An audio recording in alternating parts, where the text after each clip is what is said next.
दोस्तों, आज की इस वीडियो में हम आपको बताएंगे कि मरने के बाद मुर्दा अपने घर वालों को कितने साल तक याद करता रहता है और रोता रहता है। हमारी आपसे रिक्वेस्ट है कि इस हकीकत सी है, एक न एक दिन हम में से हर एक को इंतकाल करना है और इस ख़त्म होने वाली दुनिया को छोड़कर अपने असली ठिकाना यानी आखिरत की तरफ जाना है। और मौत एक ऐसा दरवाज़ा है जिसमें से हर एक को गुजरना है, चाहे वो बच्चा हो, जवान हो या बूढ़ा हो। हर एक को मौत के दरवाजे में से गुजरना है।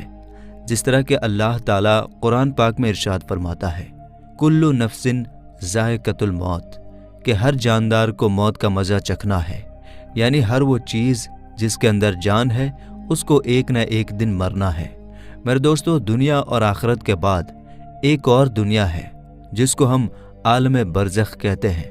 मरने के बाद और क़यामत से पहले तमाम जिन्नो इंसान की रूहों को अपने आमाल के हिसाब से इसमें रहना होता है और रूह कहीं भी हो जिस्म के साथ उसका कनेक्शन रहता है। कब्र पर आने वालों को वो पहचानती है और ये कहना कि फ़लाँ की रूह फ़लाँ के अंदर चली गई या इसने दोबारा जन्म लिया, ये अक़ीदा कुरान और सुन्नत के ख़िलाफ़ है। हदीस शरीफ में आता है कि जब मुसलमान मरता है तो उसके रास्ते खोल दिए जाते हैं कि जहाँ चाहे वो चला जाए। और हज़रत सईद बिन मुसय्यब रज़ियल्लाहु ताला अन्हु से मरवी है कि हज़रत सलमान फ़ारसी, अब्दुल्ला बिन सलाम रज़ियल्लाहु ताला अन्हु जब हम आपस में मिले तो एक दूसरे से कहा कि अगर हम तीनों में से पहले कोई इंतकाल करता है तो बताना कि मौत के बाद उसके साथ क्या मामला हुआ। कहा, क्या जिंदे और मुर्दा भी मिलते हैं? तो फरमाया, हाँ, मुसलमान की रूह जन्नत में होती है और वो अपनी मर्जी से जहाँ चाहे जा सकती है। मेरे दोस्तों, अब सवाल ये है कि क्या मरने के बाद मुर्दे अपने घर वालों को याद करते हैं? जब किसी इंसान का इंतकाल होता है तो मरने वाले शख्स को ये मालूम होता है कि हम इस दुनिया से इंतकाल होकर आलम बरज़ख में आ गए हैं और उसको ये सारी चीज़ें याद होती हैं कि हमारा घर है, मकान है, रिश्तेदार हैं और हमारे बहन भाई भी हैं और हमारी एक फैमिली है। और यहाँ तक कि जब इस मुर्दे की रूह निकल जाती है और उसको दफनाया जा रहा होता है तो फिर उस वक्त वो मुर्दा अपनी आंखों से सारी चीज़ें देख भी रहा होता है। यानी कि उसकी रूह तमाम चीज़ों को देख रही होती है और उसको पता होता है कि अब हमें कफन पहनाया जा रहा है और अब हमारे जनाजे को उठाया जा रहा है। लिहाजा नेक बंदे के जनाजे को लोग उठाते हैं तो वो कहता है, ऐ लोगो, जल्दी मुझे लेकर कब्रिस्तान की तरफ चलो और बहुत जल्द मुझे मेरे असली ठिकाने यानी कब्र के अंदर पहुंचा दो। क्योंकि उसको मौत पर ही पता चल जाता है कि उसके साथ आगे क्या होने वाला है, यानी आगे आने वाली जो मंजिलें हैं वो अच्छे हैं या मुश्किल हैं, सख्त हैं या आसान, उसको पहले से पता चल जाता है। क्योंकि रूह निकलते वक्त की जो तकलीफ होती है उसी से मरने वाले को ये अंदाज़ा हो जाता है और उसको ये मालूम हो जाता है कि उसका आगे क्या अंजाम होने वाला है। इसी वजह से जो मोमिन बंदा होता है वो कहता है, मुझे जल्दी लेकर चलो और मुझे कब्र के अंदर उतार दो और मेरे असली ठिकाने तक मुझे पहुंचा दो। क्योंकि हुजूर नबी करीम सल्लल्लाहु ताला अलैहि वसल्लम ने इरशाद फरमाया, दुनिया मोमिन के लिए कैद खाना है और काफिर के लिए जन्नत है। मेरे दोस्तों, जब गुनहगार और बेनमाजी इंसान की मौत होती है तो वो चिल्ला चिल्ला कर ये कहने की कोशिश करता है कि ऐ लोगो, तुम मुझे कहाँ लेकर जा रहे हो? ऐ मेरे बच्चों, यानी कि वो अपनी फैमिली से कहता है कि मैंने अपने बच्चों के लिए बहुत ज़्यादा कमाया, इनके लिए घर और मकान बनाया और अब तुम हमें हमारे घर से निकाल कर अंधेरी कोठरी यानी कब्र के अंदर क्यों डालने जा रहे हो?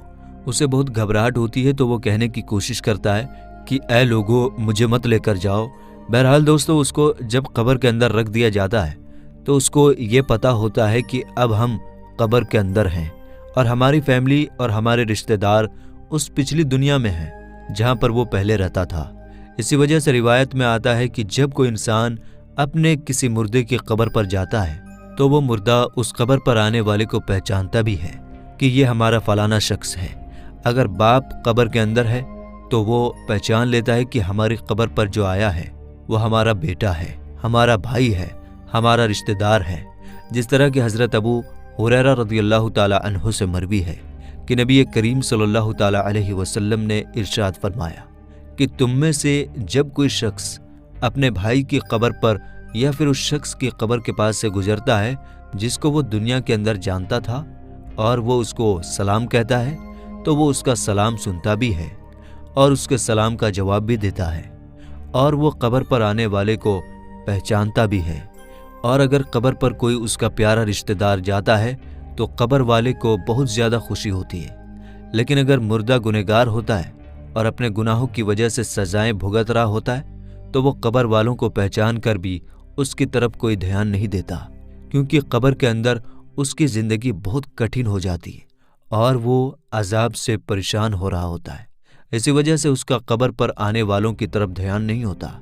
और जब हम किसी कब्रिस्तान पर जाते हैं और ये कहते हैं अस्सलामु अलैकुम या अहलल क़ुबूर, तो वो कब्र वाले हमारे सलाम को सुनते भी हैं और हमारे सलाम का जवाब भी देते हैं।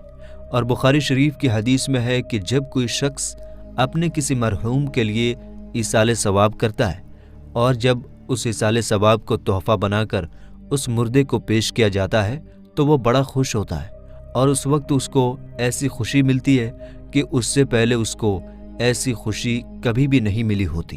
बहरहाल दोस्तों, जो गुनहगार बंदा होता है उसे ये दुनिया बहुत याद आती है। वो ये कहता है कि हम बहुत ऐश की ज़िंदगी में थे, क्योंकि ये दुनिया की ज़िंदगी उसके लिए जन्नत थी। उसको कब्र के अंदर अजाब हो रहा होता है, इसी वजह से वो अपनी दुनिया की ज़िंदगी को याद करता है, क्योंकि दुनिया की ज़िंदगी के अंदर उसको सुख था और दुनिया की ज़िंदगी के अंदर वो इस तरह के अजाब में गिरफ्तार नहीं था। इसी वजह से गुनहगार शख्स दुनिया की ज़िंदगी को याद करता रहता है और अपने घर वालों को याद करता रहता है। इसी वजह से इस्लाम में मरने वालों के लिए ईसाले सवाब करने को कहा गया है, क्योंकि ईसाले सवाब करने से जो गुनहगार होते हैं उनके गुनाहों की बख्शिश होती है और जो नेकोकार होते हैं उनके दर्जे बुलंद होते हैं। लिहाजा हमें हर हाल में अपने मरने वालों को याद रखना चाहिए और उनके लिए ईसाले सवाब करते रहना चाहिए।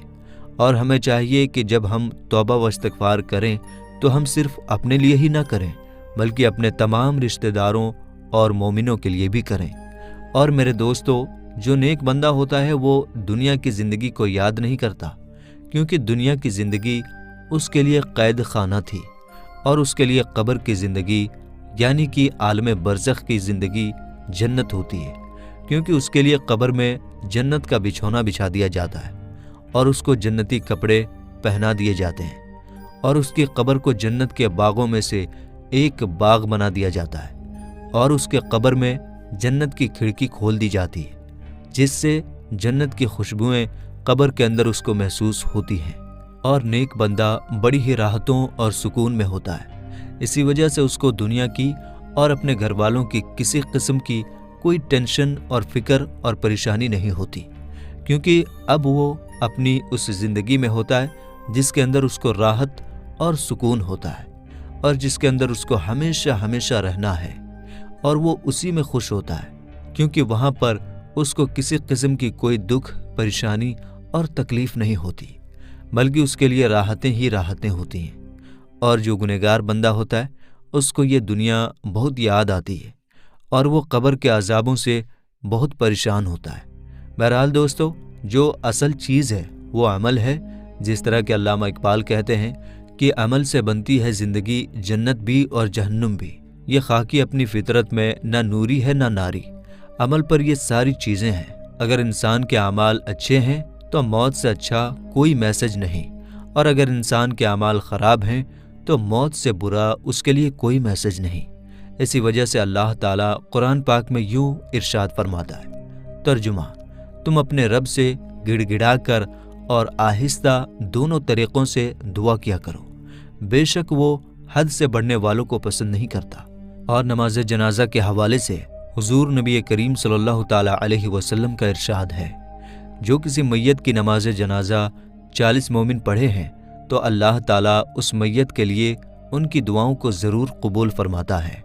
दूसरी रिवायत में है कि आप सल्लल्लाहु ताला अलैहि वसल्लम का इरशाद है, जिस मैयत की नमाज जनाजा 100 मुसलमान पढ़े और उसके लिए दुआ करें तो उनकी दुआ अल्लाह ताला कबूल फरमाता है।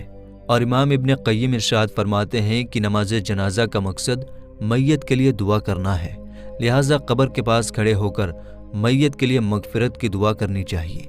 जिस तरह कि हज़रत अब्दुल्लाह बिन उमर रदियल्लाहु ताला अन्हो से रिवायत है कि नबी करीम सल्लल्लाहु ताला अलैहि वसल्लम जब मैयत को कब्र में रखते तो फरमाते बिस्मिल्लाहि व अला सुन्नती रसूलिल्लाहि सल्लल्लाहु ताला अलैहि वसल्लम, यानी कि अल्लाह ताला के नाम से और रसूल अकरम सल्लल्लाहु ताला अलैहि वसल्लम के तरीक़े पर। और हज़रत उस्मान बिन अफ़्फ़ान रदियल्लाहु ताला अन्हो की रिवायत है, वो कहते हैं कि जब रसूलुल्लाह सल्लल्लाहु ताला अलैहि वसल्लम मैयत को दफनाकर फारिग होते तो कब्र पर खड़े होकर फरमाते अपने भाई के लिए मगफिरत की दुआ करो, इसलिए कि अभी इससे सवाल किए जाएंगे।